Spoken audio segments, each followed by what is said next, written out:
Welcome to The Explainer. Today we're diving into one of the most daring and honestly critical sabotage missions of the entire Second World War. It's an incredible story of courage against just impossible odds, set in the frozen mountains of Norway, with the fate of the world literally hanging in the balance. So let's start with this powerful thought from the man who actually led the raid, Joachim Runneberg. He and his team went on this mission, and its true, world-altering importance, well, they wouldn't really grasp it until the very end of the war.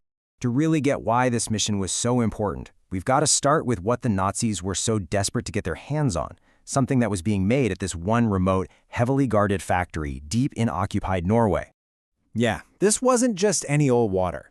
Heavy water, or tungtvann, as they call it in Norwegian, was basically the secret sauce the German atomic program needed to control a nuclear chain reaction. And here's the kicker.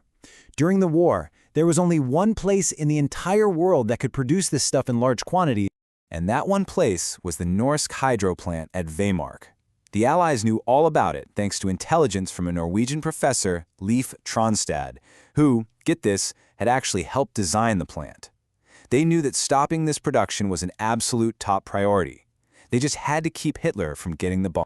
But their first crack at destroying the plant? Well, it would end in absolute catastrophe. It was a brutal lesson in just how challenging it is to operate in that harsh Norwegian wilderness. Okay, so the plan was codenamed Operation Freshman, and it was pretty ambitious. You had this advanced team of Norwegians who would parachute in and secure a landing site for 2 gliders packed with British commandos. But it all went horribly wrong. As you can see here, the weather was just terrible. Severe icing brought down both gliders and one of the planes towing them. 41. That's how many Allied soldiers lost their lives. The few who actually survived the crashes were rounded up by the Gestapo, interrogated, and then executed. The mission was a complete, tragic failure, and it raised the stakes immensely for whatever was going to happen next. And this just gives you a glimpse of the brutal reality for the survivors. That 4-man Norwegian advance team was now stranded, deep in enemy territory, staring down a brutal winter on this vast frozen plateau.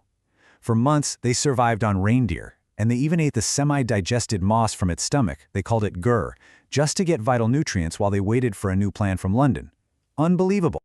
So after the absolute disaster of Operation Freshman, the Allies knew they needed a different approach.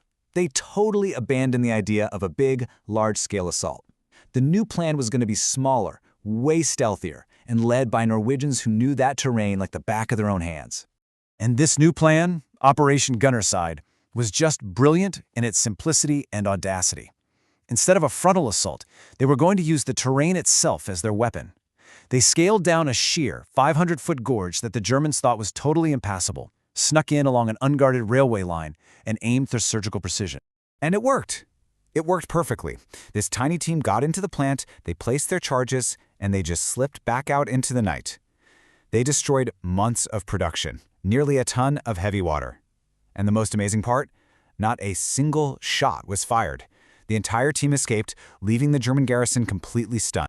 I mean, just look at the contrast between the two missions. It couldn't be clearer, right? It just goes to show how local knowledge, stealth, and pure ingenuity pulled off what a much larger, more conventional force just couldn't. This was a stunning victory for a new kind of warfare. But the story wasn't over yet. Despite this amazing raid, the Germans worked like crazy to repair the damage and restart production. The fight for the heavy water was about to enter its final and most tragic chapter. The Allies tried bombing the plant next, but the facility was just too well protected, and the raid, well, it wasn't very effective. It did, however, really spook the Germans. They decided to just cut their losses, abandon the Vemork facility altogether, and ship their entire remaining stock of heavy water back to Germany. And this created one last, desperate chance for the Norwegian resistance to step in. This final victory, though, came at a really heavy moral price. You see, the only way to stop that shipment was to sink the public ferry that was carrying it across a lake. The saboteurs planted a timed explosive, and on February 20th, 1944, the DF Hydro sank to the bottom of Lake Tinjo.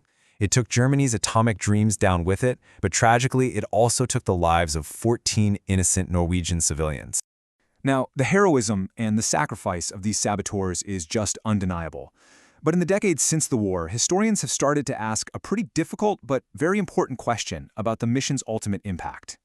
So let's look at the arguments, because with the benefit of hindsight, the picture is way more complex than what the Allies knew at the time.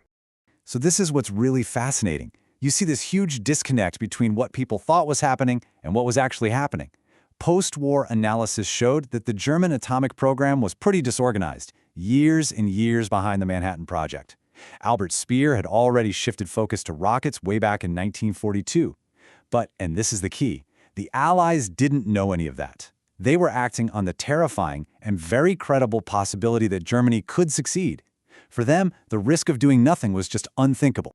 And that really brings us to the core dilemma of this whole operation, doesn't it? The saboteurs acted with the information they had, staring down a threat that could have changed the course of human history. Their story is an incredible testament to courage for sure, but it's also a complex lesson on the impossible choices people have to make in the fog of war. Thanks for joining this Explain.